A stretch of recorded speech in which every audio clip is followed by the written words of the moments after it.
우정에 관한 사자성어를 찾아보면 대표적으로 금란지교, 수어지교, 붕우유신, 관포지교, 이인동심 등이 있습니다. 금란지교는 단단하기가 황금 같고 아름답기가 난초 같은 사귐, 매우 두터운 신망이 있는 그런 사이로 두 사람 사이에 서로 마음이 맞고 우정이 두터워 어려운 일이 닥쳐도 함께 해나갈 힘을 가진 우정을 말합니다. 수어지교는 물과 물고기 같은 대단히 친밀한 사이로 물고기가 물을 떠나 살 수 없듯이 그만큼 친숙하고 친하다는 뜻이며, 붕우유신은 친구 사이에는 믿음이 있어야 한다는 오륜 중 하나입니다. 반포지교와 이인동심도 친구 사이에 다정하고 허물없는 교제와 절친한 친구 두 사람이 한 마음이라는 뜻입니다. 모두 우정이란 친구 간의 믿음과 사랑을 기본으로 하고 있음을 잘 보여주고 있습니다. 성경에서도 이와 같은 우정을 보여주는데 다윗과 요나단의 우정입니다. 이 두 사람의 본래 신분으로 따지면 우정을 나눌 수 있는 가능성은 거의 없습니다. 한 사람은 양을 치는 목동이고 한 사람은 왕의 아들이다 보니 두 사람이 만날 수 있는 기회가 거의 없기 때문입니다. 그러나 사무엘상 18장 1절은 요나단이 다윗에게 마음이 끌려 마치 제 목숨을 아끼듯 다윗을 아끼는 마음이 생겼다 언급하므로 두 사람이 깊은 우정을 나눴음을 기록하고 있습니다. 사울의 아들이었던 요나단이 목동에 불과했던 다윗을 알게 된 건 골리앗과의 싸움에서 골리앗을 무찌른 다윗의 믿음과 용맹 때문이었습니다. 이 일 후로 요나단은 다윗을 자기 생명처럼 사랑하며 우정의 언약을 맺었습니다. 이 우정의 단단함은 단 한순간도 깨진 적이 없는데 본문의 말씀이 바로 다윗을 향한 요나단의 굳건한 우정을 보여주는 결정적인 말씀입니다. 사울의 집요한 추적을 피해 그일라성을 떠난 다윗은 10황무지로 도망하였는데 정찰을 하던 중 사울의 추격이 가까이 왔음을 알게 되었습니다. 이에 두려움을 느끼고 있을 때 요나단이 다윗을 찾아와 만나게 된 것입니다. 두 사람은 쫓기는 자와 쫓는 자의 입장이었지만 요나단의 행동은 쫓는 자가 아닌 우정을 나눈 친구를 걱정하는 위로의 모습이었습니다. 사실 요나단의 입장에서 다윗은 정적입니다. 다윗의 존재는 사울의 왕 자리만 위태롭게 하는 것이 아니라 요나단의 왕의 후계자 자리도 위태롭게 합니다. 그래서 사울은 다윗을 제거함으로써 자신의 입지를 굳건히 다지려고 하는 것입니다. 왕이라고 하는 사울의 입장에서 자신에게 위협이 되는 다윗의 존재를 제거하려는 시도는 이상한 일이 아닙니다. 왕위에 위협이 된다면 형제도 제거해 왔던 것이 왕이 된 자의 방어였습니다. 우리나라 역사에서도 이런 일들이 비일비재한 것을 우리는 역사 기록을 통해 잘 알고 있습니다. 그러니 다윗을 제거하려는 사울의 시도는 왕위를 지키려는 필사적인 행동인 것입니다. 그런데 왕위 계승자인 요나단의 행동은 사울과는 달랐습니다. 그는 왕자이면서 사울의 후계자입니다. 사울의 뒤를 이어 이스라엘을 다스릴 차기 왕입니다. 오히려 사울보다는 요나단의 입지가 다윗을 반드시 제거해야만 하는 상황입니다. 그런 요나단이 다윗에게 보이는 마음은 하나님께서 너를 왕으로 세우실 것을 사울과 자신이 알고 있으니 하나님을 힘있게 의지하라는 위로와 격려의 마음이었습니다. 어떻게 이게 가능할까요? 요나단은 왕이 되고 싶지 않은 것일까요? 아닙니다. 그는 믹마스 전투에서 하나님이 주실 승리를 사모하여 용맹하게 블레셋을 물리쳤습니다. 왕이 되고 싶지 않다면 백성들의 안위가 뭐가 중요합니까? 자신의 안전을 더 중요하게 여겼을 것입니다. 그러나 사울에게서 1,000명의 군사를 지휘할 수 있는 지휘권을 받은 요나단은 물러섬 없이 블레셋을 물리치고 백성을 지키는 왕의 후계자의 모습을 담대하게 보여주었습니다. 하나님을 신실하게 섬기고 백성을 돌보는 좋은 왕이 되고 싶었던 그가 어떻게 다윗을 위로하며 격려할 수 있었을까요? 어떻게 그의 입에서 하나님께서 너를 왕으로 세우실 거야 라고 말을 할 수 있었을까요? 우리는 다윗을 향한 요나단의 위로에서 요나단의 영성을 엿볼 수 있습니다. 결론부터 말씀드리자면 요나단에게도 하나님께 인정받고 하나님이 세우시는 좋은 왕이 되고 싶은 마음이 있었지만 하나님께서 하나님의 나라를 위해 이미 다윗을 선택하셨음을 알고 자기의 목표이자 소망을 내려놓은 것입니다. 즉, 주님께서 이루실 주님의 나라를 위해 자신을 내려놓은 것입니다. 자신의 삶의 목표이자 인생 전부였을 미래를 내려놓은 요나단의 모습에서 세 가지 영성을 발견할 수 있습니다. 첫 번째는 요나단은 자신의 계획과 목표보다는 하나님의 뜻이 이루어지기를 원했습니다. 자녀는 부모를 보고 자란다는 말이 있습니다. 요나단은 아버지 사울의 모습을 보고 자랐습니다. 하나님께서 사울을 왕으로 세우실 때 사울의 겸손한 모습을 보았습니다. 왕이 된 이후 교만하여 하나님의 명령에 불순종하는 모습도 보았습니다. 그래서 하나님께서 사울을 버리신 모습도 보았습니다. 그런 사울의 모습을 보고 요나단이 느낀 것은 왕은 하나님이 세우셔야 될 수 있다는 것과 하나님의 마음에 합한 사람이 왕이 될 수 있다는 것이었습니다. 그래서 요나단은 모든 주어진 상황에서 하나님의 뜻을 최우선으로 구했습니다. 그의 이런 모습을 앞서 말씀드린 믹마스 전투에서 찾아볼 수 있는데 사무엘상 14장 6절을 보면 요나단은 자기의 무기를 든 젊은 병사에게 주님께서 허락하시는 승리는 군대의 수에 달려있지 않다 말하며 블레셋의 전초 부대를 기습합니다. 이때 블레셋에 기습한 군대는 요나단과 무기를 들고 있는 이 젊은 병사 단 2사람이었습니다.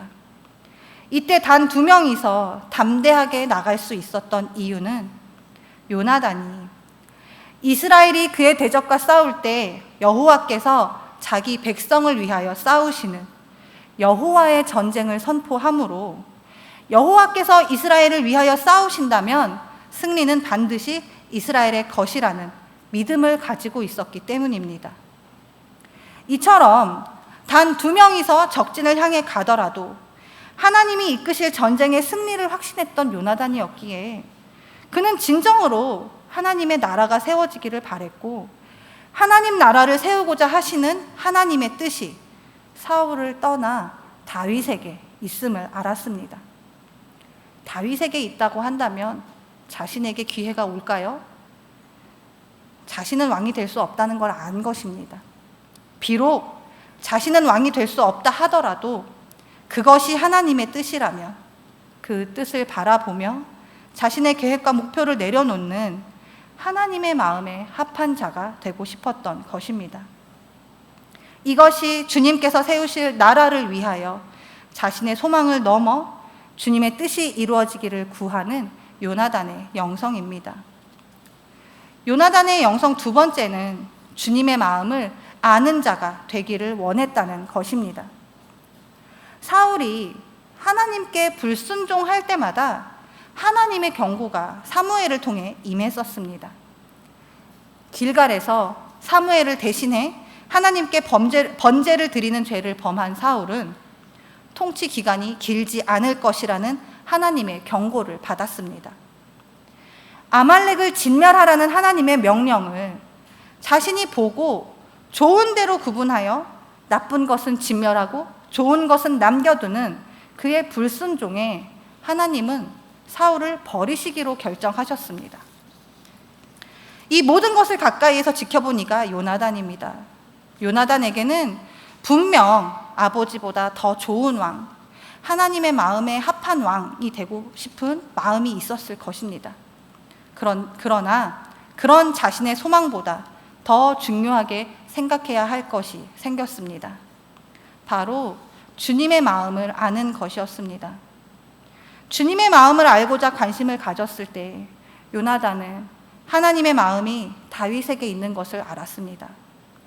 다윗을 왕으로 세우시고자 하는 하나님의 마음은 이스라엘이 온전한 하나님 나라로 세워지기를 바라시는 마음이었습니다. 하나님께서 이스라엘을 하나님의 백성으로 삼으신 이유는 그들은 작은 나라지만 하나님을 섬기고 하나님의 제사장 역할을 하는 제사장 나라로 세우시기 위함이었습니다. 나라로서 하나님의 제사장 역할을 하려면 무엇보다도 그 나라에 속한 모든 사람이 하나님의 백성이 되어야 합니다. 그러려면 그 나라를 다스리도록 세움받은 왕은 하나님의 뜻에 민감하게 반응하여 하나님을 섬기는 사람이어야 합니다. 바로 그 사람으로 하나님이 택하신 사람이 요나단이 아닌 다윗인 것입니다. 요나단은 다윗을 선택하신 하나님의 마음을 알고 주님의 일하심을 비추는 통로가 되기를 원했습니다. 그래서 그가 서 있는 자리는 다윗을 쫓는 자의 자리에 있지만 다윗이 사울을 두려워하며 힘들어할 때 더욱 힘있게 하나님을 의지하라고 위로할 수 있었던 것입니다. 16절에서 그에게 하나님을 힘있게 의지하게 하였는데, 이 구절은 히브리 원어로 아예 하체크 에트 야도 벨로힘입니다.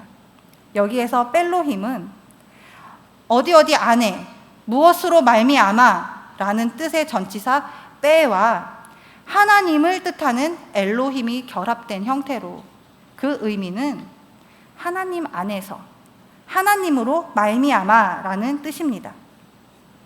이는 요나단이 다윗을 격려하고 힘을 북돋워 준 것이 하나님 안에서 하나님으로 말미암아 한 일이었음을 나타내 주는 것입니다. 하나님에 의해 다윗에게 전달되는 요나단의 위로는 사울이 그를 추적하고 있는 현실만 바라보지 말고 눈에 보이지는 않지만 언약을 통해 개입하시는 하나님을 의지하라는 뜻을 담고 있습니다. 16절이 암시하는 구체적인 내용은 17절에서 드러나고 있는데, 즉 요나단은 다윗에게 두려워 말라 말하는 가운데 흔들리지 말고 하나님의 약속 가운데 굳게 서도록 힘을 북돋워 준 것입니다. 주님의 마음을 아는 자가 되어 주님의 뜻대로 주님의 나라가 세워지기를 바랬던 요나단은 그가 원하는 대로 주님의 일하심을 비추는 통로로서 그 역할을 하기를 기뻐했습니다. 마지막으로 요나단의 영성은 자신의 마음의 소망을 끝까지 비워내고 내려놓는 영성이었습니다. 17절은 다윗에게 두려워 말라 위로하는 요나단이 다윗이 왜 두려워하지 않아도 되는지를 설명해 주는 내용입니다. 이를 세 번역으로 읽어보겠습니다. 그는 다윗에게 말하였다. 전혀 두려워하지 말게. 자네를 해치려는 나의 아버지 사울의 세력이 자네에게 미치지 못할 걸세. 자네는 반드시 이스라엘의 왕이 될 걸세. 나는 자네의 버금가는 자리에 앉고 싶네. 이것이 나의 아버지 사울도 아시는 일일세. 다윗이 사울을 전혀 두려워하지 않아도 되는 이유를 직역하면 나의 아비 사울의 손이 너를 결코 발견할 수 없기 때문이다 입니다. 원문의 문자적인 의미를 다시 보면 사울의 손이 아예 다윗을 발견하지도 못할 것이다 입니다. 이 구절은 사울이 다윗을 찾지만 발견할 수 없다는 사실을 손의 이미지를 통해서 표현함으로써 사울의 모든 인간적인 방법이 하나님과 함께하는 다윗의 모든 방법을 이길 수 없음을 효과적으로 드러내고 있는 것입니다. 요나단은 사울이 아무리 혈안이 되어 다윗을 잡으려고 애써도 하나님 안에 있는 다윗은 사울로부터 보호받을 것임을 확신하였던 것입니다. 그래서 그는 계속해서 다윗을 위로할 수 있었습니다. 요나단이 말하는 다윗이 두려워하지 않아도 되는 또 다른 이유는 너는 이스라엘을 통치할 것이며 나는 너를 위하여 두 번째가 될 것이기 때문입니다. 여기서 요나단이 말하는 두 번째가 된다는 두 가지로 해석이 가능한데, 다윗 다음의 왕이 될 것이라는 의미로 해석할 수도 있고, 다윗이 왕이 되면 자신은 영원한 2인자로 남겠다는 의미로도 해석할 수 있습니다. 본문의 상황에서는 왕위 계승권 자체를 포기하겠다는 후자의 의미가 더욱 강합니다. 즉 요나단은 하나님께서 다윗을 왕으로 세우셨음을 겸손하게 인정함으로써 다윗에게 또 다른 위협이 될 수 있는 자신이 왕위 계승권을 포기했음을 밝힘으로써 하나님이 너와 함께하고 계신다는 사실을 더욱 강조하고 있는 것입니다. 이런 결과를 알고 있었던 것처럼 이미 요나단은 자신이 입고 있던 겉옷을 다윗에게 줌으로써 다윗에게 자신의 왕권을 이양했음을 상징적으로 드러내었습니다. 사무엘상 18장 4절의 말씀은 골리앗을 이기고 승리한 다윗에게 요나단이 자기의 겉옷을 벗어서 입혀주는 내용입니다. 옷을 벗어서 입혀준다는 것은 나의 권위를 준다는 거예요.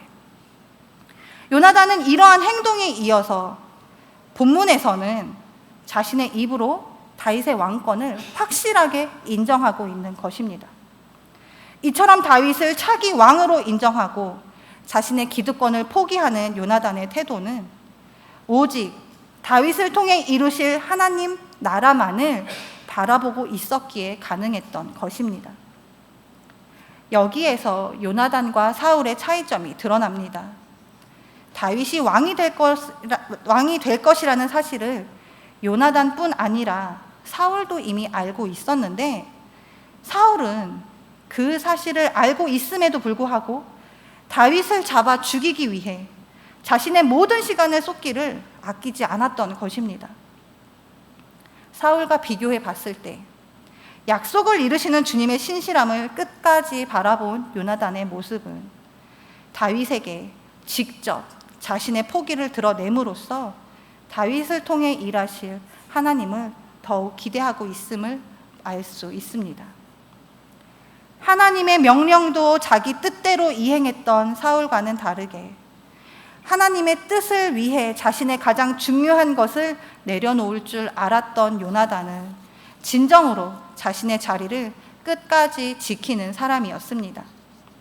그 자리가 차기 왕이 될 수 있었던 왕자의 자리에서 왕이 계승과는 멀어진 2인자의 자리가 되었지만, 요나단은 그 사실을 기꺼이 받아들이고 그 자리를 지키며 고된 도망 일정으로 심신이 약해진 다윗을 위로하기를 기뻐한 것입니다. 우리는 요나단의 고백을 통해서 요나단이 진정으로 하나님께 구했던 것이 무엇인지를 알 수 있습니다. 요나단이 진정으로 하나님께 구했던 것은 자칫 과해지면 야망이 될 수 있는 자신의 소중한 것, 자신의 계획이 섞일 수 있는 하나님의 마음에 합한 자가 되어 이스라엘의 왕이 되고 싶은 소망을 모두 비워내는 것이었습니다. 자기 비움이야말로 요나단이 진정으로 하나님께 구했던 것입니다. 깨끗하게 비워질 때 온전히 채우시는 하나님의 은혜를 경험할 수 있게 되기 때문입니다. 요나단은 자신을 왕자로서가 아닌 왕이 계승자로서가 아닌 하나님께서 이루실 하나님 나라를 사모하는 한 사람 요나단으로 내려놓았을 때 그는 다윗을 통해 일하실 하나님의 신실하심을 바라보며 하나님 나라를 세워 가실 하나님의 위대하심을 기대할 수 있게 되었습니다. 2017년도 마커스 워십 찬양곡에는 기꺼이 주께라는 찬양이 있습니다. 오늘 말씀의 제목은 이 찬양 제목에서 힌트를 얻어온 것입니다. 이 찬양의 부제가 바로 요나단의 고백입니다. 이 찬양의 가사를 보면 한 소절 한 소절이 자신을 내려놓고 자신을 비우려는 요나단의 고백을 담고 있습니다. 후렴구를 함께 보시면 내 마음 아시는 주님, 힘겹게 비워낸 바램들 다 내려놓고 주의 위로 전하며 그 신실하심 바라보리. 주 마음 아는 자 되리. 주님의 일하심 비추는 그 통로되어 주의 나라 위하여 내 소망 넘어 주 뜻 이루소서라고 되어 있습니다. 요나단이 힘겹게 비워낸 바램들이 무엇일까요? 왕이 되고 싶은 바램, 좋은 왕이 되어서 이스라엘을 잘 통치하고 싶은 바램이었을 것입니다. 그러나 하나님께서 자신이 아닌 다윗을 선택하셨을 때 요나단의 바램은 하나님께서 자신을 이스라엘의 왕으로 선택하지 않으셨어도 그 자신이 끝까지 주님의 마음에 합한 자로 남기를 바랬습니다. 요나단의 영성을 통해 우리가 바라볼 수 있는 것은 자기 비움입니다. 요나단에게는 사울보다 더 나은 왕이 되고 싶다는 욕구와 목표, 열정이 있었지만 그것을 펼칠 기회가 주어지지 않았습니다. 그랬을 때 좌절하고 절망하기보다는 그것까지도 하나님의 뜻으로 알고 순종하며 받아들였습니다. 자기 비움이란 그런 것입니다. 내 뜻보다 하나님의 뜻을 바라보며 나를 내려놓는 것, 내 안에 하나님의 뜻으로 채우고 온전히 따라가는 것입니다. 우리는 예수님의 자기 비움을 통해 구원의 은혜를 입었습니다. 죽을 수밖에 없는 운명에 새로운 빛을 선물 받았고 새로운 삶을 얻었습니다. 예수님이 자신을 내려놓고 하나님의 구원 사역으로 예수님을 채우셨기 때문에 그 뜻에 전적으로 순종하셨기 때문에 이 모든 것이 가능한 것이었습니다. 나도 잘할 수 있다고, 나에게도 계획이 있다고 하나님께 우리를 어필할 수도 있겠지만 그렇게 하지 않고 먼저 나를 비우고 하나님의 뜻으로 나를 채우고 순종한다는 것은 하나님의 선하심을 신뢰하는 것입니다. 하나님의 뜻에 나를 맡기고 의지하는 것입니다. 그렇게 할 때 그 자리는 복 있는 자리가 되고 생명이 있는 자리가 되는 것입니다. 오늘 우리는 어느 자리에 서 있습니까? 사울의 자리입니까? 요나단의 자리입니까? 하나님이 주신 길이 아닌데 하나님이 주셨다고 자신의 눈을 가리고 서 있지는 않습니까? 나를 내려놓고 비울 때 비로소 하나님의 뜻으로 채워지고 그럴 때 하나님께서 우리에게 주어진 모든 일들을 이끌어 가시는 것을 기억하며 주님께서 내게 주시는 자리를 끝까지 지키며 하나님 나라를 세워가는 주님이 사용하시는 일꾼이 되시는 저와 성도님들이 되시기를 간절히 소망합니다.